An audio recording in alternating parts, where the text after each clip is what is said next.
السلام علیکم. افتخار ٹاکس کی لیونگ ود ڈائبٹیز سیریز میں خوش آمدید.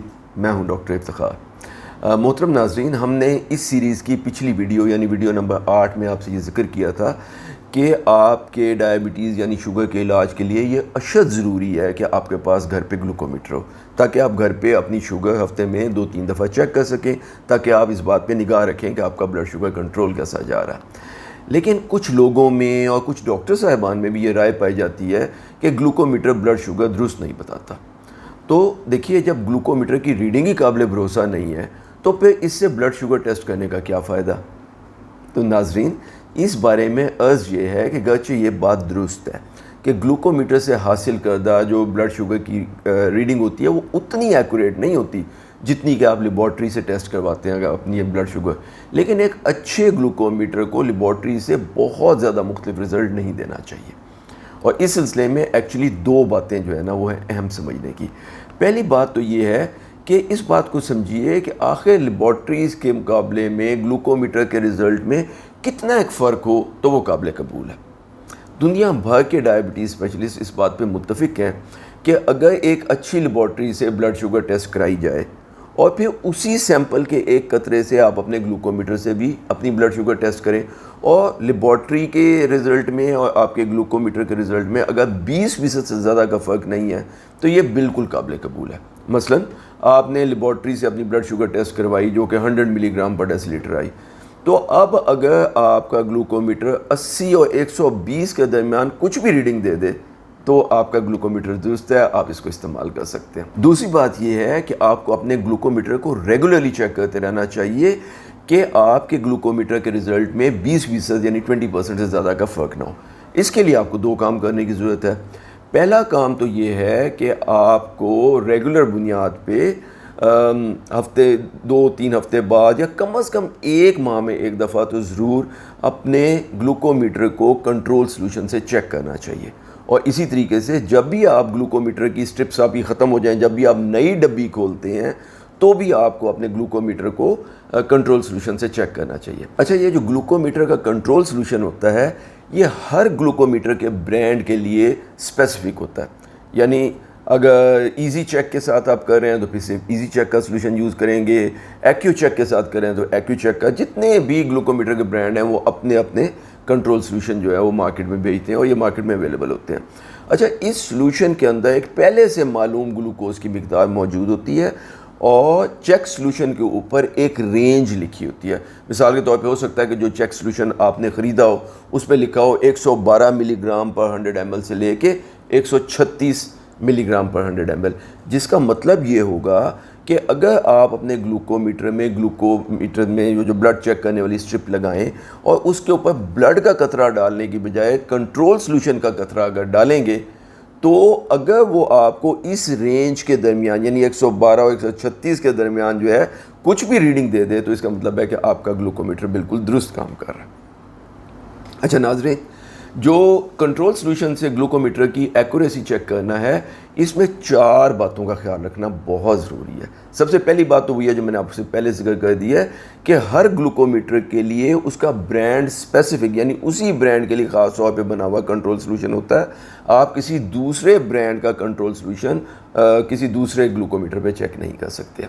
دوسری بات یہ ہے کہ جب آپ گلوکومیٹر کو کنٹرول سلوشن سے چیک کرنے لگیں تو وہ جو کنٹرول سلوشن ہے اس کی ڈبی کو اچھی طرح ہلائیے. کم از کم 10 دفعہ ہلانا ضروری ہے تاکہ اس میں موجود گلوکوز، کیونکہ کافی عرصے سے یہ ڈبی پڑی ہوتی ہے، وہ اچھی طرح پانی جو اس کے اندر ہوتا ہے اس کے ساتھ مکس ہو جائے اور صحیح ریڈنگ دے.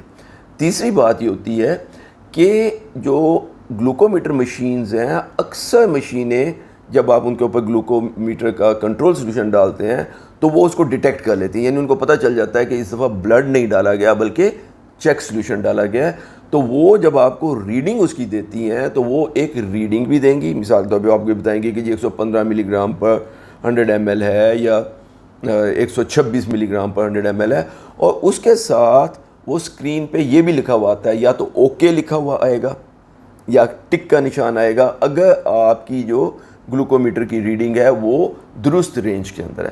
مثلا آپ کے سلوشن کے اوپر جو رینج لکھی ہے وہ 112 سے 136 ملی گرام پر ڈیسی لیٹر ہے۔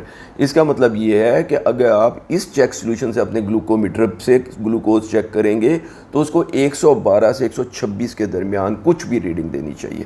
تو اگر گلوکومیٹر اسی قسم کی ریڈنگ دے گا تو گلوکومیٹر کی اسکرین پہ وہ ریڈنگ بھی آئے گی، مثال کے طور پہ 122 ملی گرام پر ڈیسی لیٹر، اور ساتھ میں گلوکومیٹر آپ کو کسی نہ کسی قسم کا سگنل دے گا کہ آپ کا گلوکومیٹر اور سٹک سے ہی کام کر رہی ہے۔ اس کے اوپر بعض کا تو اوکے لکھا ہوا آ جاتا ہے یا پھر ٹک کا نشان لگا ہوا آ جاتا ہے۔ لیکن اگر آپ کے گلوکومیٹر نے جو ریڈنگ دی ہے وہ اس رینج سے باہر ہے جو گلوکومیٹر کے لیبل کے اوپر لکھی دی، یعنی یا تو 112 سے نیچے ہے ان دس کیس یا 136 اوپر ہے، تو وہ پہ ایرر کا سگنل دے گا۔ ERR عموماً لکھا ہوتا ہے، اس کا مطلب یہ ہے کہ یا تو آپ کا گلوکومیٹر ٹھیک نہیں ہے یا پھر آپ کی گلوکوز سٹکس ٹھیک نہیں ہے۔ اچھا، اس کے بعد آخری بات جو ہے وہ یہ ہے کہ جیسے سٹکس ہوتی ہیں نا، گلوکومیٹر کی سٹکس جو اس کے اندر لگتی ہیں بلڈ شوگر ٹیسٹ کرنے کے لیے، جیسے ان کی ایکسپائری ہے بالکل اسی طریقے سے جو کنٹرول سولوشن ہے اس کی بھی ایکسپائری ہے اور وہ کنٹرول سولوشن کے اوپر لکھی ہوتی ہے۔ اور دوسری بات یہ ہے کہ سٹکس کی طرح جو ڈبی میں بند سٹکس ہوتی ہیں، ہم نے آپ سے ذکر کیا تھا کہ اگر آپ ایک دو ڈبی کھول دیں گے تو 3 مہینے میں سٹکس ایکسپائر ہو جائیں گی، بھلے اس کی ڈبی کے اوپر ایکسپائری 6 مہینے کی بعد کی لکھی ہو۔ تو ایک دفعہ جب ان کو ہوا لگ جائے تو ایکسپائری ان کی جلدی ہو جاتی ہے۔ بالکل اسی طریقے سے کنٹرول سولوشن بھی اگر ایک دفعہ کھول لیا جائے تو وہ 3 مہینے میں ایکسپائر ہو جاتا ہے، بھلے اس کے لیبل کے اوپر ایکسپائری اس سے بعد کی ہی کیوں نہ لکھی ہوئی ہو۔ تو دوستو، یہ تو ہے کنٹرول سولوشن سے گلوکومیٹر کی ایکوریسی چیک کرنے کا طریقہ۔ دوسرا طریقہ یہ ہے کہ کیونکہ ہر 3 مہینے بعد اپنے HbA1c چیک کرانی ہوتی ہے، تو اس لیے آپ جب بھی لیبارٹری اپنا HbA1c کا سیمپل دینے جائیں تو اپنا گلوکومیٹر ساتھ لے جایا کریں، ٹھیک ہے؟ تو جب لیب والے آپ کا سیمپل لیں تو انہیں کہیے کہ وہ HbA1c کے ساتھ آپ کا بلڈ شوگر بھی ٹیسٹ کریں، ٹھیک ہے؟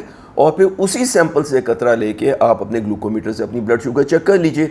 اب اگر آپ کی بلڈ شوگر کا رزلٹ جو کہ آپ کے گلوکومیٹر پہ آیا ہے اس کو آپ کمپیئر کیجئے اس رزلٹ سے جو لیبارٹری نے دیا ہے، کیونکہ لیبارٹری سے بھی تو آپ نے بلڈ شوگر ٹیسٹ کرائی ہے نا۔ اگر ان دونوں میں 20% سے زیادہ کا فرق نہیں ہے تو اس کا مطلب ہے کہ آپ کا گلوکومیٹر بالکل ٹھیک کام کر رہا ہے۔ لیکن اگر کنٹرول سولوشن میں بھی ایرر آئے اور مطلب وہ رینج سے باہر رزلٹ آئے، اسی طریقے سے جب آپ نے لیبارٹری سے چیک کروایا اس کے مقابلے میں 20% سے زیادہ کا ایرر ہے، تو اس کا مطلب ہے کہ آپ کے گلوکومیٹر میں یا آپ کی سٹکس میں کوئی پرابلم ہے، آپ اس کو یوز نہ کیجیے اپنی بلڈ شوگر کی مانیٹرنگ کے لیے۔ تو محترم ناظرین، آخر میں ہم آپ سے یہ کہیں گے کہ دیکھیے، آپ کے پاس گھر پہ اپنا گلوکومیٹر ہونا بہت ضروری ہے۔ اس کی موجودگی میں آپ نہایت سہولت سے ہفتے میں 2، 3، 4 مرتبہ جتنی دفعہ چاہیں اپنی شوگر پہ نگاہ رکھ سکتے ہیں، اور آپ کو ہر مرتبہ لیبارٹری جانے کی ضرورت نہیں ہے، یہ اس سے بہت زیادہ آسان ہے۔ اور یاد رہے کہ ڈائبٹیز میں آپ کو اپنی بلڈ شوگر ایک آدھ دفعہ کبھی کبھار چیک نہیں کرنی، بلکہ ہر ہفتے میں 2، 3، 4 دفعہ چیک کرنی ہے، تمام زندگی کے لیے۔ اس لیے گلوکومیٹر کے گھر پہ موجودگی بہت بڑی سہولت ہے۔ اور پھر دیکھیے، اگر خدا نہ خواستہ آپ کو کسی وقت اور خصوصاً رات کو بلڈ شوگر بہت کم یا بہت زیادہ ہونے کی علامات آئیں تو آپ کا گلوکومیٹر آپ کی جان بچا سکتا ہے۔ بس آپ نے صرف اتنا کرنا ہے کہ مناسب وقفوں سے اپنے گلوکومیٹر کو کنٹرول سولوشن سے چیک کرتے رہیے، تاکہ آپ کو یقین رہے کہ آپ کا گلوکومیٹر آپ کو درست شوگر بتا رہا ہے۔ امید ہے کہ آپ کو ہماری آج کی ویڈیو پسند آئی ہوگی۔ اگر آئی ہو تو اسے لائک ضرور کیجیے گا، ہمارے چینل افتخار ٹاکس کو سبسکرائب کر لیں اور بیل آئیکن ضرور دبائیے گا، تاکہ آپ کو ہر نئی ویڈیو کا نوٹیفیکیشن فوراً ہی مل جائے۔ اپنے آس پاس کے لوگوں کا بہت خیال رکھا کریں۔ اللہ ہم سب کا حامی و ناصر ہو۔ السلام علیکم ورحمۃ اللہ وبرکاتہ۔